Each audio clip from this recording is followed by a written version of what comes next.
We're back. It's your girl CandiKlynn. ShawTimeShaw, aka the Fat Mamba. And this is another episode of Pull Up. Pull up. So we've been talking to TupacShakur, who would have had a birthday tomorrow, June 16th. Mm-hmm. And we've just talked about the impact he had on the culture, but now we're going to talk about his bodies of work. So you touched on Juice. He was Bishop in Juice. Mm-hmm. I know some of my followers that are young, they've never seen some of these movies. Your spirit ain't right. I have some coworkers that have never seen these movies. Spirit ain't right. I kind of we gotta tell you about Bishop. So, what was your favorite? A birdie. Oh God, that was Above the Rim. But people don't talk about Above the Rim because I don't think a lot of people, because it's a basketball movie, I don't think that if you're not a true black cinema fan and basketball fan, it was a lot of.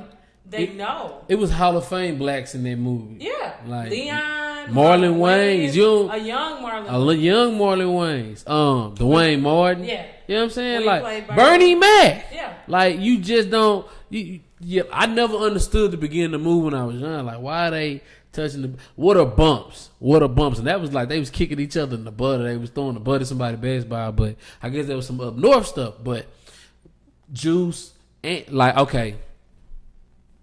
You know, at the one of the funniest parts of the movie when Blizzard robbed the liquor store, you like, man, it's a neighborhood liquor store. Everybody know everybody. Everybody know you. Like so, everybody else was like, nah. Like Raheem, like, nah, we gonna go. We don't want nothing with it. That's dumb.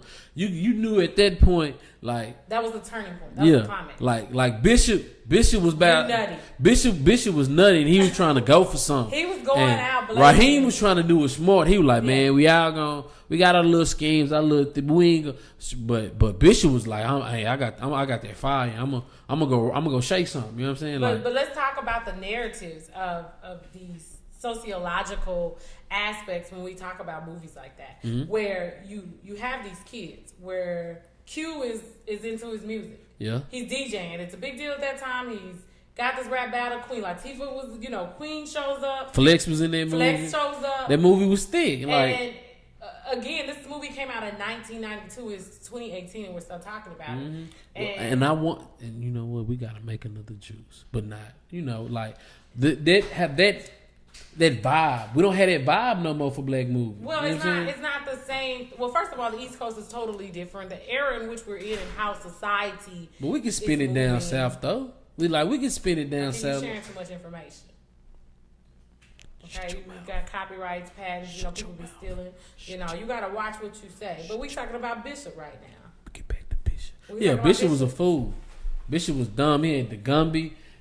I remember they was in there. They was eating. Crazy motherfucker. It's like it's the things that he said. Like especially now, if you look back, you saw his star power. It was like nothing you have ever seen before. I mean, he was no Wesley. He was no Denzel. No Spike Lee. He had an edge. He had this solid identity that separated him. This voice that separated him. This talent that separated him. You were convinced. You was like, Bishop is a crazy motherfucker. Like he really wants the juice. Like he killing his friends. Like he even had that Batman vibe. Like shit. Q was at his locker with nobody in the highway. They go, what the Bishop? You Batman? Like what you got a cane? Where you came from, Bishop? Like, and then there's 1800. So of course he was Bishop. That's one of his biggest roles. But one of my favorite movies of all times. So you happy go lucky. So he was Poetic Justice. Oh, and why we can't have a love story? Because you have to take time to rewrite them. And again, for what they did for the culture. Again, I dressed up a few years ago as Janet. You want to be just these movies. I'm too big to be pocking. I can't. They don't want to see me in a bubble vest with no shirt on. I mean, you can put on your mailman uniform though. Or your sweatshirt and your blue jeans when he whooped Chicago ass. And the backless hat. Yeah. And throw a brush.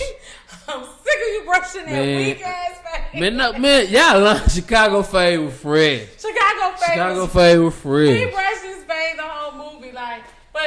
Where can I find a 40? I gotta go deep in the hood to get an old English. I'm sure you can go right to the local gas station corner store. Well, I don't want to drink it.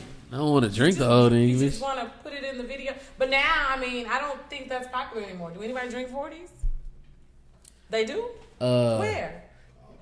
Everybody under 25. Yeah. Wait. Everybody under 25 drinking 40s?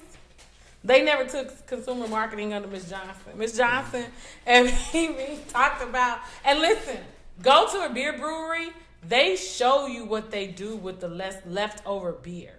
And once it's lack of ferment, they just throw it out. Okay, but anyway, we're talking about 40. It was kind of relevant to Poetic Justice and go in there and but they ain't seen Poetic Justice. Well, watch Poetic Justice. Janet Jackson is in it. Tupac is in it. Tone Loc is in it. Hey, whoop that fool. Who else am I missing? The bright skinned dude from All About the Benjamins who had the 5 head, he in there too. He was playing the homosexual gentleman. Oh gosh, why? He said he used to be all. He used to be. I was all state strong safety. I'll get in your ass, Jeff. They got sexy dick. Not how you want it. But he's worked for a long time also. Yeah. And then why can't I call her name and Chuck is in here eating and he's not telling me like 227, what's her name? Yo. Regina King. I couldn't think of her name. Hey, totally off topic. I thought I was gonna stop and give me a burger. I'm finna order some wings from Wingstop. Nobody. Thank you, super producer. They don't. They don't. Who care? Like, they don't. What? Don't care. Anyway, we talked about Juice. We talked about Poetic Justice. If you haven't seen it, Above the Rim, where he plays Birdie. It's a basketball movie. For those of you who don't know, he kept the blading, man. What up, super producer? Michael Rappaport's in that movie too. And what? Poetic Justice. He's the manager when they at the post office. See, that's when you watch the movie super, super close, because I ain't never seen that, and I've seen that movie like 1,000,001 times. So now I'm going to have to go home and watch it. I'm trying to put Michael Rappaport in the movie. I'm going to have to go home and watch it. And for those of you who don't know, Michael Rappaport is from Higher Learning. You're dead. He's Remy from Higher Learning. So for those of you who he was up, and next Friday, he was the mailman that broke the notice to them that they was getting put out. And then Chico chased him. I know y'all know who that is. So put them together. We're trying to tie. Maya Angelou was in that movie. We're just giving. They don't know if they ain't seen the movie. I'm sure some of them don't know anything about. Yeah, she was one of them old women talking. Look at them. Yeah, at the picnic. Cut Pete. Oh, Cut Pete. April, May, and June. Oh, y'all married? We married. But anyway, we're not gonna act it out for you guys. Make sure you go check out Pac's work in Juice, Poetic Justice, a Different World episode. You can catch that on YouTube where he was Piccolo across from Jada Pinkett Smith. For those of you who don't know, Above the Rim. Love of her life. We're just giving you a few. So we're going to take a break. We'll be back here right after this break. We will talk about his music. Again, this is CandiKlynn. ShawTimeShaw. And we're talking Pac. We talking Pac. Talking Tupac. Tupac. Bupac. Bapac. We'll be back.